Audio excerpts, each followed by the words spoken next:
प्रिय बालाजी, स्वागत है आप सभी के गुरुकुल आश्रम के इस प्यारे से यूट्यूब चैनल पर। और आप है क्लास 6 के प्यारे प्यारे से नन्हे मुन्ने से प्यारे प्यारे से बच्चे। आज हम बात करेंगे आपके मैथमेटिक्स का और पढ़ेंगे भी चैप्टर आपके जो शुरू किया गया था, डेटा हैंडलिंग और मैनेजमेंट वाला चैप्टर, यानी आंकड़ों का हम क्या पढ़ रहे थे यहीं पर, आंकड़ों का प्रबंधन और उसका प्रस्तुतिकरण। ये चैप्टर चल रहा था, लेक्चर नंबर 2 है आपके लिए। और पहले लेक्चर में जो भी होमवर्क है आपने जरूर कर लिए होंगे, कोई इसमें गलती की नहीं था। आपने जितने पेड़ देखे हैं उसके नाम हम लिख देना था, ठीक। इसमें कोई आपसे गलती नहीं होगा। आज हम पढ़ेंगे टॉपिक जिसका नाम होगा चित्रालेख। क्या होगा? चित्रालेख। चित्रालेख बोले तो बच्चे जी, चित्र के द्वारा हम अपने मतलब वहां पर हम संख्या लिखते थे में अपना डेटा मैनेजमेंट के लिए, डेटा दिखाने के लिए, दर्शाने के लिए। आज हम वो नहीं दिखाएंगे, आज हम चित्र के माध्यम से बता देंगे क्या चीज कितनी बार में है और कौन क्या है। तो टॉपिक का नाम होगा आज का चित्रालेख, पिक्टोग्राफ। तो सर आप कहेंगे सर पिक्टोग्राफ क्या है? देखिएगा, पिक्टोग्राफ के लिए आप डिफिनेशन ऐसा कह सकते हैं, बुक्स में यही लिखी गई है और बहुत नाम में आंसर है चित्रालेख। इसको इंग्लिश में बोलते हैं पिक्टोग्राफ। पिक्टोग्राफ बोले तो पिक्चर से, तस्वीर से, फोटो से हम दिखा देंगे कौन चीज कितना है, और उसके कहते हैं बिना कोई संख्या लिखे आंकड़ों को दर्शाने की चित्रीय और सुझावित विधि को हम चित्रलेख कहते हैं। हो गया। अब आप आते हैं सिलेबस में। एक क्वेश्चन के माध्यम से हम समझेंगे, थोड़ा देखिएगा। अब मैं आपको थोड़ा ढके रहूंगा, अब बताइएगा। जैसे कि ये होगा, आपने इसका हेडिंग डाल लिया था, लिख लिया उसके बारे में। हाँ, अब इसको समझिए। यहाँ देखिएगा क्या लिखा है, यात्रा के साधन और विद्यार्थियों की संख्या। आप इसको बना लीजिए तो अपने नोटबुक में। पहले इसको लिखिए निजी कार, और ये बनाइए तो हंसता हुआ व्यक्ति, जितना जितना दिया है। इसको पूरी तस्वीर दिख रहा होगा और कुछ व्यक्ति बना। अब आपसे बोला जाए, इधर बताइए यात्रा के साधन निजी कार। निजी कार मतलब जिसका अपना गाड़ी है, अपना कार है, वैसे कितने व्यक्ति हैं। विद्यार्थियों की संख्या के लिए यहाँ पर कुछ ऐसा चित्र बनाया गया। तो 1 2 3 4, तो यहाँ पर क्या भरेंगे? 4। अब बताइए सार्वजनिक बस कितने हैं। यात्रा के साधन सार्वजनिक बस से कितने विद्यार्थी की संख्या है, सार्वजनिक बस से आने जाने के लिए कितने विद्यार्थी है। तो 1 2 3 4 5, तो क्या भर देंगे? 5। अब आप बताइए ये कितने हैं, ये कितने हैं, ये कितने हैं। इधर भर दीजिए तो जल्दी से। चलो, आपने भर लिया होगा। अब देखिए इसमें क्या बोला गया है। यह चित्र विद्यार्थियों की द्वारा यात्रा किए गए प्रयोग किए जाने वाले साधनों को एक ही दृष्टि में समझने की सहायता करेगा। इस चित्र के आधार पर अग्रलिखित प्रश्नों का उत्तर दीजिए। आइए इस पर हम प्रश्न का उत्तर देते हैं। हो गया, इसको आपने भर लिया अपने नोटबुक में। बुक में भी पेंसिल से भर सकते हैं, लेकिन नोटबुक में बनाना जरूरी है। आपका सिलेबस ऐसा ही है, तो आपको ऐसे ही पढ़ना चाहिए। आइए प्रश्न का उत्तर देते हैं। पहले का पूछा है, यात्रा के दौरान कौन सा साधन सबसे अधिक विद्यार्थियों द्वारा प्रयोग किया गया है। तो फिर हमको देखना पड़ेगा फिगर, सबसे अधिक क्या प्रयोग किया गया है। 11 विद्यार्थी हैं, क्या प्रयोग किए हैं? विद्यालय के बस। तो हम क्या बताएंगे यहाँ पर? विद्यालय बस। इसके उत्तर में क्या लिखना होगा आपको? यात्रा के दौरान कौन साधन सबसे अधिक प्रयोग किया गया है? तब विद्यालय बस, यानी आप विद्यालय का बस कह सकते हैं, विद्यालय का बस। तो इसका उत्तर हो गया। चलो, फर्स्ट पार्ट का आपने उत्तर कर लिया। दूसरा पार्ट देखिए, यात्रा के दौरान कौन सा साधन सबसे कम विद्यार्थियों द्वारा प्रयोग किया गया। आप चित्र देख के बता दीजिए। सबसे कम किया गया है 3, साइकिल। साइकिल 3, हाँ 3 साइकिल से हैं, 4, ठीक है। सबसे कम प्रयोग क्या किया गया है? तो इसका आंसर बढ़ेगा साइकिल। या तो बच्चे बस से आ रहे हैं, गाड़ी से आ रहे हैं, या साइकिल से, पैदल भी आ रहे हैं लेकिन साइकिल से कम आ रहे हैं। हो गया इसका आंसर। यहाँ पर देखा कि सिंबल से दिखाया था इसको। एक सिंबल मतलब एक व्यक्ति।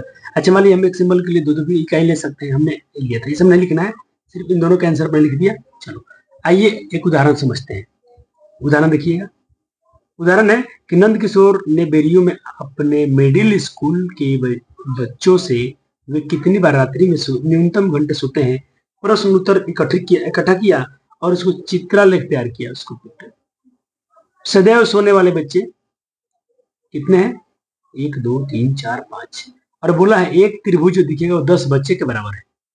इसका मतलब कितने बच्चे हुए? 10 20 30 40 50। 50 बढ़िएगा जी सर, अच्छा लग रहा है सर। चलिए, कभी कभी सोने वाले कितने विद्यार्थी?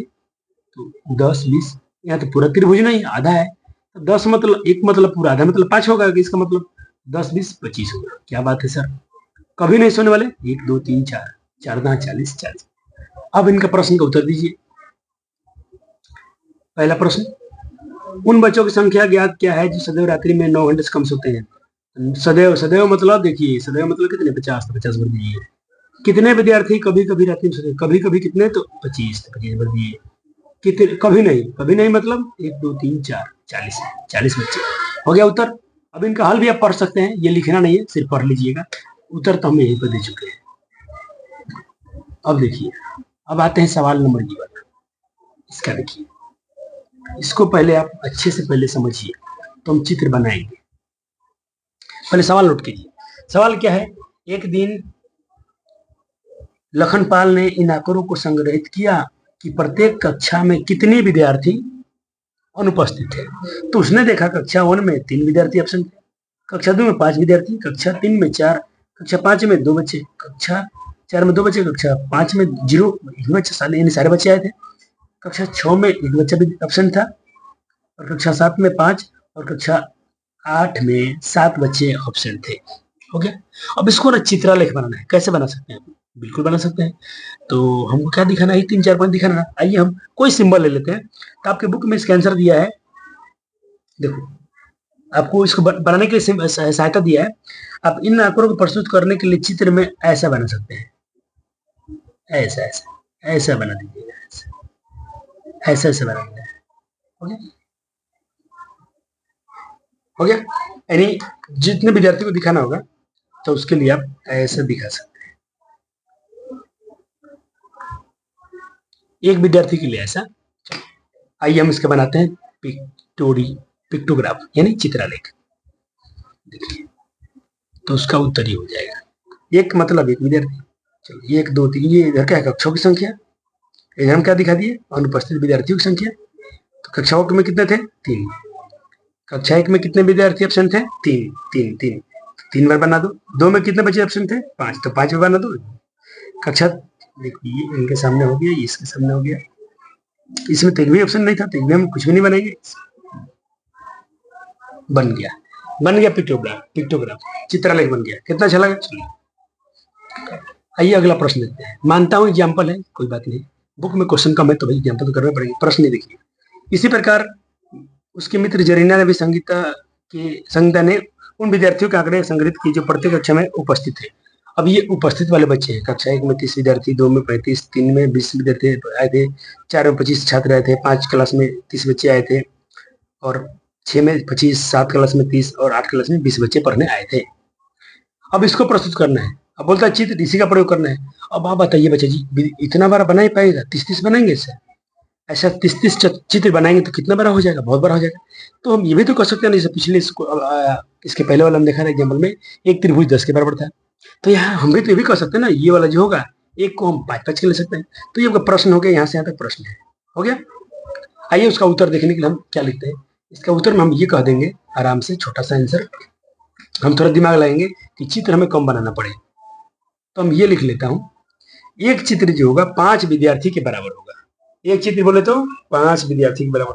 तो कक्षा 1 में कितने विद्यार्थी आए थे? चेक करो, कितने विद्यार्थी आए थे कक्षा 1 में? तो आप ग्राफ में देखिए, इस सवाल में कक्षा 1 में आए थे 30 विद्यार्थी। तो हम 30 बार नहीं बनाएंगे, एक को 5 यूनिट लेके चल रहे हैं, एक को हम 5 5 यूनिट लेके चल रहे हैं, तो मेरा हो जाएगा 6 बार। कितना बनाएंगे? कक्षा 1 में हम 6, 1 2 3 4 5 6, यानी 30 हो गया। बस, बस कितना सिंपल हो गया। अब हमने एक यूनिट जो है 5 के बराबर ले लिया। तो ये मेरा ऐसा भी कर सकते हैं। हाँ सर, ऐसा कर सकते हैं आप लोग अपने हिसाब से। मान लो हम बहुत 30 40 डेटा लेना है, 30 बार, तो 30 40 बार बनाएंगे तो भाई आपका तो बुक्स नोट्स बुक भर जाएंगे। तो आप एक यूनिट 5 10 ले सकते हैं। यहाँ 5 इसलिए लिया क्योंकि डेटा में 5 वाला आंकड़ा बहुत समझता है। हो गया। चलिए, अच्छा इसको देखो, इसको ऐसे बना सकते हैं। कोई विद्यार्थी चाहेगा कि नहीं सर हम 10 10 के यूनिट लेते हैं, तो देखो 10 में ऐसा बनना पड़ेगा। अगर इसका एक और उत्तर होगा, इसका ये सेकंड हल है, पहला हल भी सही था, इसे भी हल सही है। हम किसने चाहे, मैं बोला नहीं आप 10 भी ले सकते हैं, तो चलो 10 लिया, लेकिन 30 में तो आराम से दिखा दिया 30, इसमें तो 35 दिखाना है, तो कैसे दिखाएगा? तो 3 फिगर पूरा बनाएगा, एक आधा फिगर बनाएगा, देखो आधा है। तो आप ये भी बना लीजिए नोट्स में, ठीक रहेगा। दोनों सॉल्यूशन सही है। आपसे नोट में एक बात पूछ रहा है कि अगर 33 रहे 27 रहे तो क्या करेंगे?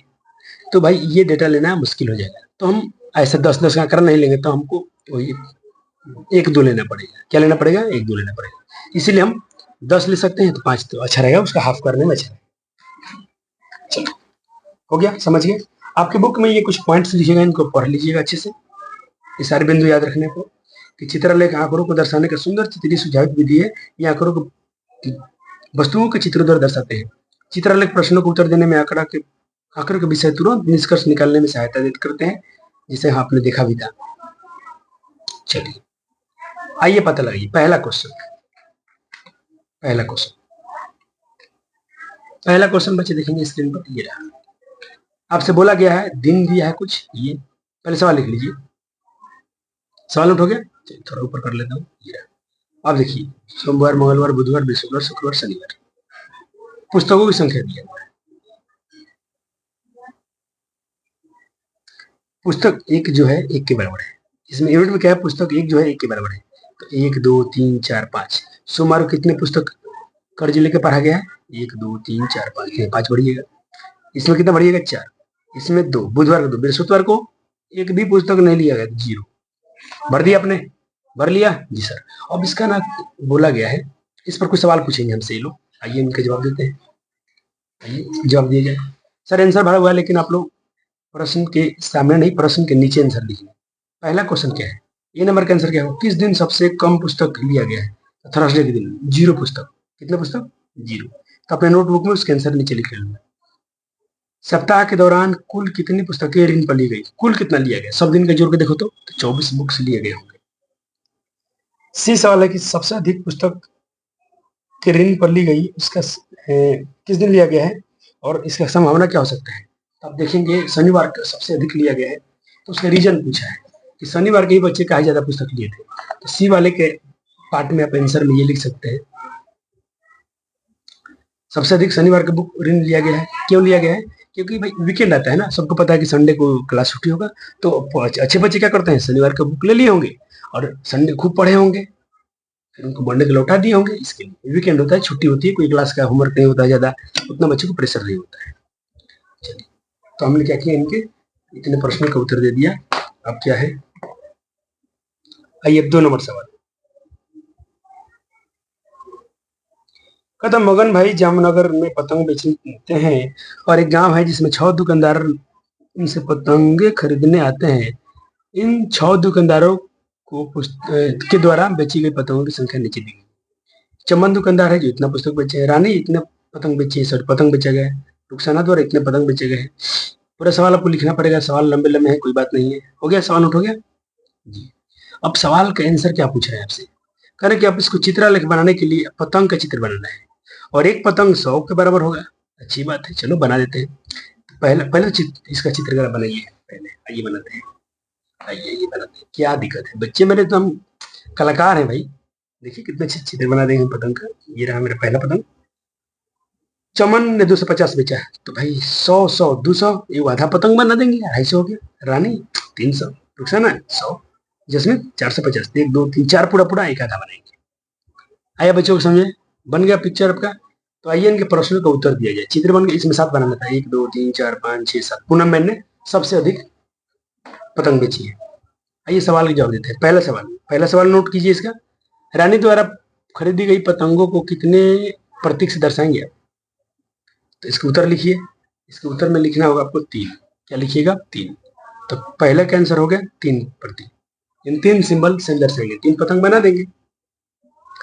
बी नंबर क्वेश्चन, किसने अधिक संख्या में पुस्तक खरीदे, पतंगे खरीदी, किसने अधिक संख्या में किसने खरीदी है, तो पूनम बहन ने। पूनम बहन ने खरीदी है 700, तो इसका आंसर हो जाएगा पूनम बहन। क्यों भाई, क्योंकि ये इन्होंने 700 पतंगे खरीदी है। बी का आंसर हो गया। सी का आंसर देखिए, जसमीत और चमन में से किसने अधिक पतंग खरीदी है, भाई जसमीत भाई ने 450 और चमन ने 250, तो जसमीत ने ज्यादा खरीदा है। इसका आंसर क्या होगा, जसमीत ने ज्यादा खरीदा है। थोड़ा बड़ा हो रहा है, चलो हो गया सी का आंसर। सी का आंसर हो गया। डी का देखिए, आखिरी सवाल है और लेक्चर का भी आज आखिरी क्वेश्चन रहेगा। रुखसाना कहती है कि पूनम बहन ने रानी द्वारा खरीदी गई पतंगों की संख्या दुगने से अधिक पतंगे, क्या बात सही है क्या, हाँ या ना। रुखसाना कहती है कि जो पूनम जो खरीदी है वो पूनम में जो पुस्तक रानी से दोगुना से ज्यादा, तो जब इनका 700 है, रानी का 300 है, तो इनका दोगुना कितना हो 600, इसके 700, हाँ दोगुना से अधिक है। तो बिल्कुल इनका हाँ आंसर होगा हाँ। आप कहिएगा हाँ बिल्कुल सही बात है, क्योंकि इन्होंने 7 से खरीदा है तो उनका दोगुना करें तो 600 आएगा, उससे भी अधिक है, हाँ बिल्कुल अधिक है। तो यहीं पर बच्चों का हो जाएगा। Thank you. और लेक्चर नंबर 3 आपका आएगा यहाँ से। वीडियो को लाइक और शेयर जरूर कीजिएगा अपने मित्रों के साथ में। और आपकी जो नई बुक आई है गणित प्रकाश, इसका हम पूरा डिटेल में आपको पूरा लाइन बाय लाइन सारे क्वेश्चन लेके चल रहा हूँ। तो सर जी आपके लिए मेहनत कर रहे हैं, नोट्स भी आपके लिए बना कर ला रहे हैं, तो बिल्कुल आपको परेशान नहीं होना है, सिर्फ आपको मन लगा के पढ़ना है और अच्छे स्कोर करना है। और अपने मित्रों को भी सलाह देना है, उनको बता देना है कि अगर ट्यूशन में सब बुक आपको नहीं पढ़ाई जा रही है तो सर से ऑनलाइन थोड़ा थोड़ा समय निकाल के वो पढ़ लिया करें। धन्यवाद। Thank you.